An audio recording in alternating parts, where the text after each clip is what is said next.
Movie की शुरुआत में हमें एक वॉइस ओवर से पता चलता है कि लाखों साल पहले गॉड ने अर्थ यानी पृथ्वी के इन्वायरमेंट को कंट्रोल करने के लिए एक अलग ही दुनिया बनाई जो कि समुद्र की गहराई में बसी हुई थी, जहां अलग ही तरह के लोग रहते थे जिनके पास अनोखी शक्तियां थी। इसके बाद हमें इसी दुनिया में एली नाम की एक लड़की को दिखाया जाता है जो कि दिल की बहुत ज्यादा अच्छी थी और वो अपना ज्यादातर समय अपने दोस्त ओलिवर के साथ बिताया करती थी। ओलिवर भी मन ही मन में एली को काफी ज्यादा चाहता था, लेकिन वो कहने से डरता था। ऐसे ही एक दिन इस दुनिया में एक खास तरह का त्योहार मनाया जाता है जिसमें हमेशा की तरह यहाँ के कुछ बच्चों को इंसानी दुनिया में भेजना था ताकि वो बच्चे भी इंसानी दुनिया को और अच्छी तरीके से जान लें और साथ ही ये भी देख सके कि कैसे उनके एल्डर्स इंसानी दुनिया की इन्वायरमेंट को कंट्रोल करते हैं। अब इन बच्चों में एली भी थी जिसका नाम इंसानी दुनिया में जाने के लिए नॉमिनेट हुआ होता है, इसलिए एली भी अपने पेरेंट्स के साथ इस फेस्टिवल में आई थी। अब ओलिवर की दादी इस दुनिया की मुखिया होती है, इसलिए वो एक जादुई मुखौटे की मदद से इंसानी दुनिया में जाने का पोर्टल ओपन कर देती हैं, जिसके बाद एली सभी बच्चों के साथ रेड डॉल्फिन का रूप लेकर इंसानी दुनिया में आ जाती है। वो लोग एक समुद्र से बाहर निकलते हैं और सभी इंसानी दुनिया को और भी ज्यादा एक्सप्लोर करने के लिए अलग अलग हो जाती हैं। इसी बीच एली इंसानी दुनिया के दो भाई बहनों को देखती है जिनका नाम कुन और शाऊ होता है और वो दोनों उसी समुद्र के पास रहते थे और अपना ज्यादातर समय समुद्र की मछलियों के बीच खेलने में बिताया करते हैं। एली जब पहली बार कुन को देखती है तो उसे तुरंत ही उससे प्यार हो जाता है क्योंकि कुन एक बहुत ही प्यारा लड़का था जो कि अपनी छोटी बहन का ख्याल रखता और साथ ही समुद्र की मछलियों को भी काफी ज्यादा केयर करता था। अब धीरे धीरे समय बीतता है और अब एली के साथ साथ बाकी सभी बच्चों को उनकी दुनिया में वापस जाने का समय आ गया था, इसलिए एली अपने पोर्टल की तरफ निकल जाती है। लेकिन तभी उसे रास्ते में ढेरों डॉल्फिन्स दिखाई देती हैं जो कि मछुआरों के जाल में फंसी हुई थी, इसलिए एली उनकी मदद करने लगती है पर गलती से वो खुद ही मछुआरों के जाल में फंस जाती है। मगर ये सब कुछ साउंड ने देख लिया था और वो अपने भाई कुन को बताती है। तब कुन रेड डॉल्फिन यानी एली को बचाने के लिए समुद्र में कूद जाता है और एली के पास जाकर चाकू से उसके जाल को काट देता है, जिसकी वजह से एली भी आजाद हो गई थी।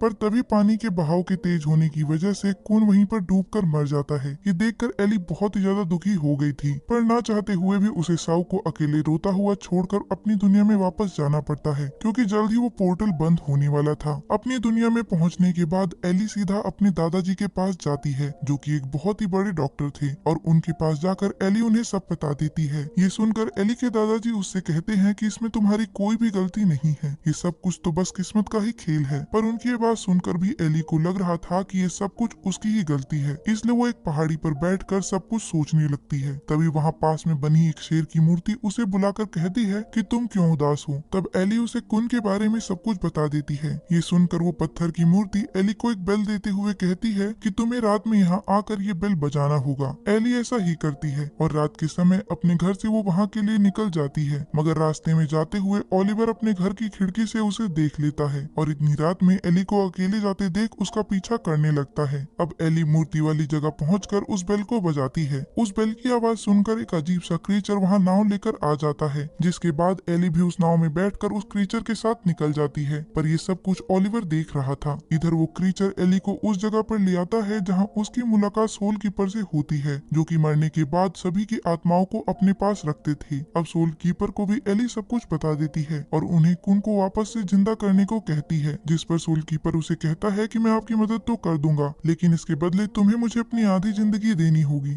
ये सुनकर एली बिना कुछ सोचे ही हाँ कर देती है। तब सोल कीपर एली को एक रूम में ले जाता है जहाँ सभी की सोल्स मछलियों के रूप में बंद थी। वहाँ जाकर सोल कीपर एली को कुन की सोल ढूंढने के लिए कहता है। तब एली तेजी से कुन की सोल को ढूंढने लगती है और उसके ढूंढने के बाद सोल कीपर एली की आधी लाइफ लेकर कुन की सोल को वापस से जिंदा कर देता है। साथ ही वो एली को बताता है कि तुम लोगों की सोल्स अब वापस में जुड़ गई हैं, जिसकी वजह से तुम्हारे मरते ही कुन की भी मौत हो जाएगी, इसलिए तुम्हें कुन की सोल का अच्छे से ख्याल रखना होगा जब तक वो ह्यूमन वर्ल्ड में जाने के लिए रेडी ना हो जाए। अब एली कुन की सोल को लेकर अपने घर में आ जाती है और उसे अपने बारे में सभी बातें बताने लगती है, मगर तभी वहाँ पर ओलिवर भी आ जाता है और वो उसे बताता है कि उसने बुक्स में पढ़ा है कि ऐसी एक फिश पुराने जमाने में पाई जाती थी जो कि साइज में इतनी ज्यादा बड़ी थी कि कोई भी उसका नाप नहीं ले सकता था और वो फिश तो उड़ भी सकती थी। अब धीरे धीरे समय बीतने लगता है और साथ ही कुन की भी सोल बढ़ रही होती है। एक दिन ऐसे ही एली को पता चलता है कि कुन की सोल उस रहस्यमय फिश की तरह हवा में उड़ भी सकती है, जिसकी वजह से वो बहुत ज्यादा खुश हो जाती है। मगर टाइम के साथ इस दुनिया में एक इंसानी सोल होने के चलते यहाँ का मौसम खराब होने लगता है क्योंकि गॉड ने किसी भी इंसान को यहाँ लाने के लिए मना किया था। एक दिन एली की मॉम कुन को एक नॉर्मल फिश समझकर उसे पानी में बहा देती है। ये सुनकर एली बहुत ज्यादा दुखी हो गई थी, मगर तभी वहाँ पर ओलिवर भी आ जाता है और वो एली को एक गटर के पास ले आता है जहाँ इस दुनिया की नदियों का कूड़ा इकट्ठा होता था। अब वहाँ पहुँचने पर उन दोनों को ही कुन की आवाज सुनाई देती है। तब एली उसे लाने के लिए गटर में जाने लगती है, लेकिन ओलिवर एली को रोक कर खुद ही गटर में कूद जाता है और कुन को ढूंढने लगता है, पर बहुत ढूंढने के बावजूद भी कुन से कहीं नहीं मिलता। तभी वहाँ पर एक ओल्ड लेडी आ जाती है जो कि रैट्स को कंट्रोल कर सकती थी। वो उन सभी को परेशान देखकर अपने रैट्स की मदद से कुन को गटर से बाहर निकाल देती है। ये देखकर एली बहुत ज्यादा खुश हो गई थी और कुन के बड़ा होने की वजह से ओलिवर और एली उसे पास के कुएं में ही छोड़ देते हैं। लेकिन उनको ऐसा करते हुए एक बच्चे ने देख लिया था और वो सभी को इस बारे में बता देता है कि कुन और ओलिवर के पास एक अजीब सी मछली है, जिसकी वजह से शहर वालों को उन दोनों पर शक होने लगता है। तब ओलिवर और एली कुन को छुपाकर उसे एक बंद पड़ी इमारत में बने तालाब में ले आते हैं, जहां ओलिवर को एक बॉक्स दिखाई देता है जिसको खोलने पर उसे एक स्नेक मिलता है जो कि एली पर अटैक करने ही वाला था कि तभी ओलिवर उसे बचा लेता है और एली को बचाते समय वो स्नेक ओलिवर को ही काट लेता है, जिसके बाद ओलिवर तुरंत ही जहर से बेहोश हो गया था। एली रोते हुए उसे अपनी पीठ पर बैठाकर अपने दादाजी के पास ले जाती है, लेकिन एली के दादाजी बताते हैं कि जिस सांप ने ओलिवर को काटा है उसका एंटीडोट अभी तक तैयार नहीं हुआ है, इसलिए ओलिवर को बचाया नहीं जा सकता। ये सुनने के बाद एली अपने दादाजी को ओलिवर को किसी तरह से बचाने के लिए रिक्वेस्ट करने लगती है। तब एली के दादाजी उसे इतना ज्यादा दुखी देखकर ओलिवर का सारा जहर अपने अंदर ले लेते हैं, जिसके चलते ओलिवर तो बच गया था, लेकिन उसके दादाजी उस जहर से मारे जाते हैं और उनकी बॉडी एक सुंदर से पेड़ में तुरंत ही बदल जाती है। अब इसके बाद थोड़ा समय बीतता है और इस दुनिया का मौसम और भी ज्यादा खराब होते जा रहा था। साथ ही एक दिन एली ओलिवर को कुन के बारे में बता देती है कि असल में वो कौन है और कैसे उसने अपनी आधी लाइफ देकर कुन को बचाया था। ये सुनकर ओलिवर काफी ज्यादा गुस्सा हो जाता है और गुस्से में कुन को दूर पानी में छोड़ देता है, क्योंकि वो अपने प्यार एली को मरता हुआ देख नहीं सकता था। तभी ओलिवर के पीछे पीछे एली भी वहाँ पहुँच जाती है और कुन को वापस लाने के लिए पानी में कूद जाती है, लेकिन पानी इतना ज्यादा ठंडा था कि एली उसमें ही बेहोश हो गई थी। मगर तभी सही समय पर उस रैट वाली लेडी के रैट्स आकर एली को बचा लेते हैं। तभी कुन भी एली को बेहोश देखकर उसके पास आ जाता है। इसके बाद कुन एली को लेकर वहाँ से बाहर आ जाता है, मगर वहाँ बहुत ज्यादा ठंड होने की वजह से ऊपर आते ही वो दोनों बेहोश हो गए थे। उसी वक्त ओलिवर की नजर उन दोनों पर पड़ती है और वो उन दोनों को ही अपनी पीठ पर बैठाकर एक गर्म जगह ले जाने लगता है, जहाँ जाते वक्त एली के जेब से वही बेल गिर जाती है जो कि उसे शेर की मूर्ति के पास मिली थी। ओलिवर उसे अपने पास रख लेता है। अब गाँव पहुँचने के बाद एली को जब होश आता है तब उसे लगता है कि कुन ने ही उसकी जान बचाई है, क्योंकि ओलिवर वहीं छुप गया था। मगर वो उसके होश में आने से काफी ज्यादा खुश था और वो सोल कीपर के पास चला जाता है। इसके बाद सीन चेंज होकर इस दुनिया के बाकी लोगों पर जाता है, जो कि यहाँ के बदलते हुए समय से काफी ज्यादा परेशान थे, क्योंकि इसकी वजह से वहाँ का पानी का लेवल बढ़ता है।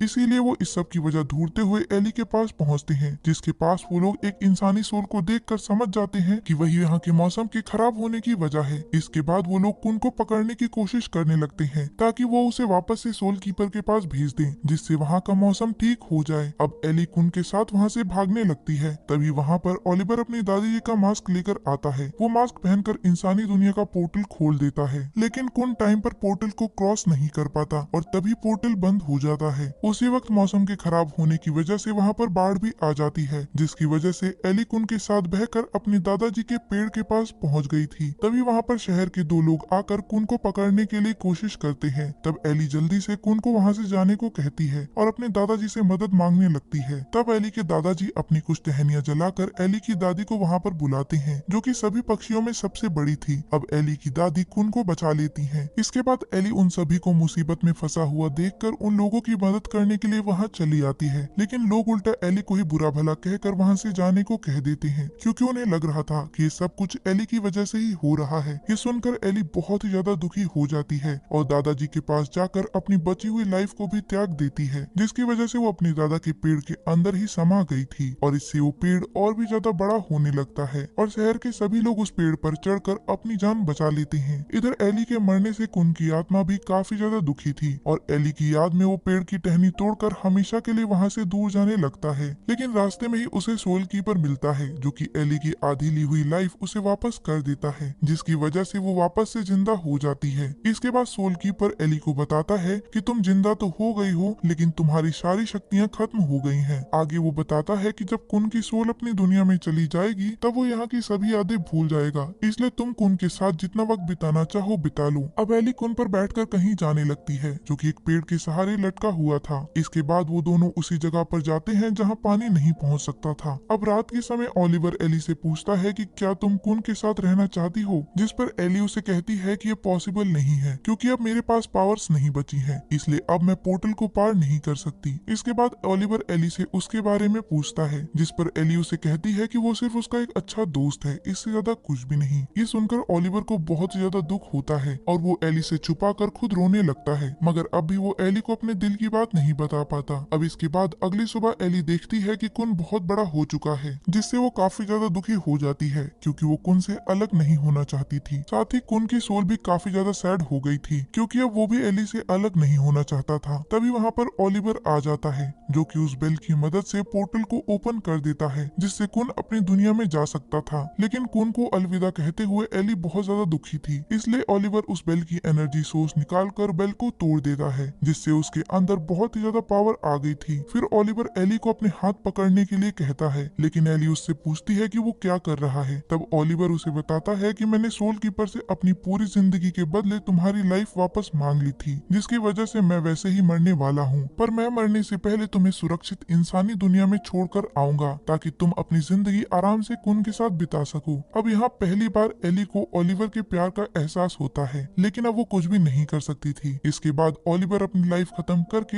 एली को सुरक्षित इंसानों की दुनिया में छोड़ आता है, जहाँ उसे कुन मिलता है, और यही वो दोनों लाइफ की नई शुरुआत करते